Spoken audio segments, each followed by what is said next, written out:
1993, alors que la plupart des jeux PC tournent encore en VGA et tiennent sur plusieurs disquettes, un titre attire tous les regards par ses graphismes 3D hors du commun et son utilisation du nouveau support optique d'alors, le CD-ROM. Ce jeu s'appelle The Seventh Guest.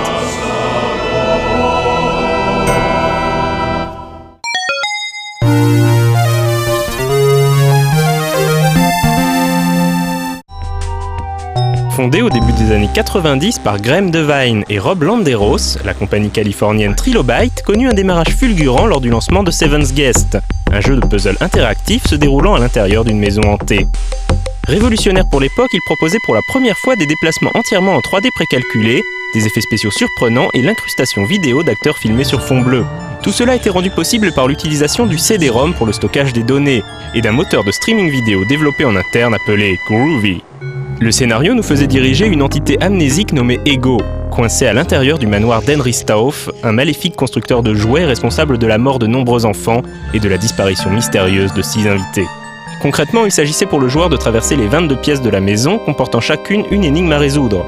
Puzzle, labyrinthe ou jeu de mots devaient être résolus dans un ordre précis afin d'ouvrir toutes les portes et découvrir les événements tragiques racontés par les fantômes des victimes de Stauff.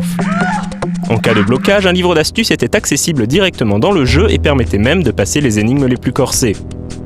Pour l'anecdote, il était aussi possible d'accéder directement à l'ensemble des pièces en utilisant le cheat code Zaphod Beeblebrox, du nom d'un des personnages du Guide du routard galactique de Douglas Adams.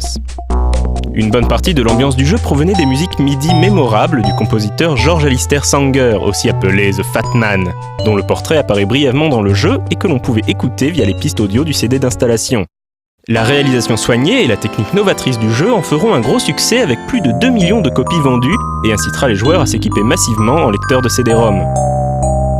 A noter qu'une version pour la console CDI de Philips existe et bénéficie d'une qualité vidéo encore meilleure que sur PC. Malheureusement, la faiblesse technique de cette console en matière d'interactivité imposera aussi la simplification voire la suppression de certaines énigmes, remplacées par des vidéos parfois d'un goût douteux.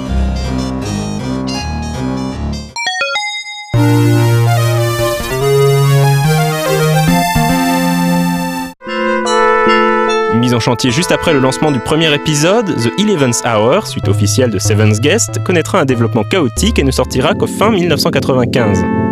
Techniquement plus abouti, le jeu tenait sur 4 CD et bénéficiait d'un meilleur rendu vidéo à 30 images par seconde grâce à l'optimisation de la compression Groovy, supportant maintenant les palettes de couleurs étendues sur 16 bits. L'histoire se déroule 70 ans plus tard et met en scène le journaliste de télévision Carl Dennings, parti à la recherche de sa collègue Robin Morales, disparue lors d'une enquête sur la maison hantée de Stauff. Plus adulte, l'histoire se révélera assez malsaine dans son développement et comportait quelques séquences gore ou sexy que nous ne révélerons pas ici.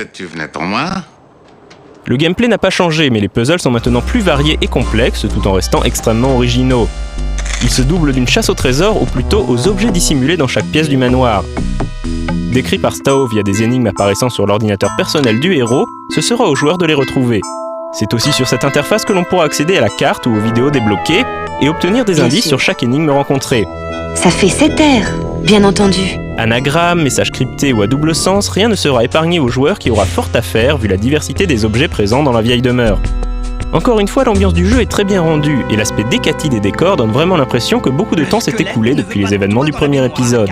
Si le côté musical est toujours aussi soigné, on regrettera quand même un doublage français très moyen et surtout les railleries incessantes de Stauff qui le rendent très rapidement horripilant. T'as une cervelle de limace et la gueule qui va avec.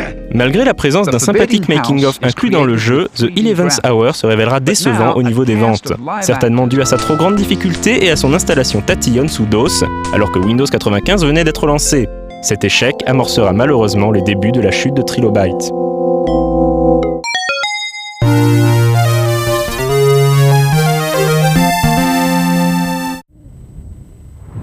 Désirant reconquérir une cible plus jeune après le semi-échec de 11th Hour, Trilobyte sort Clandestiny en 1996.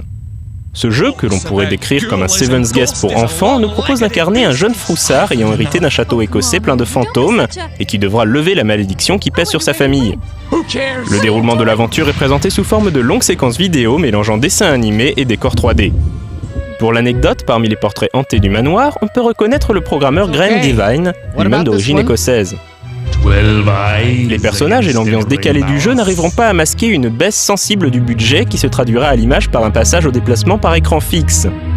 Ce sera la cause de gros problèmes d'orientation pour naviguer d'une pièce à l'autre, et ce malgré l'ajout d'une icône qui permettait de revenir dans le dernier couloir traversé lorsqu'on était bloqué.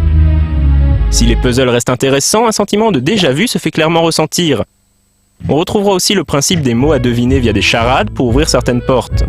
De ce côté, l'utilisation du dialecte écossais en VO uniquement ne rendait pas la tâche facile aux joueurs, bien qu'un dictionnaire spécifique soit accessible dans le jeu. Clandestiny n'arrivera pas à trouver son public et sa distribution limitée en fera un échec commercial qui scellera le destin de Trilobyte. Oh my god!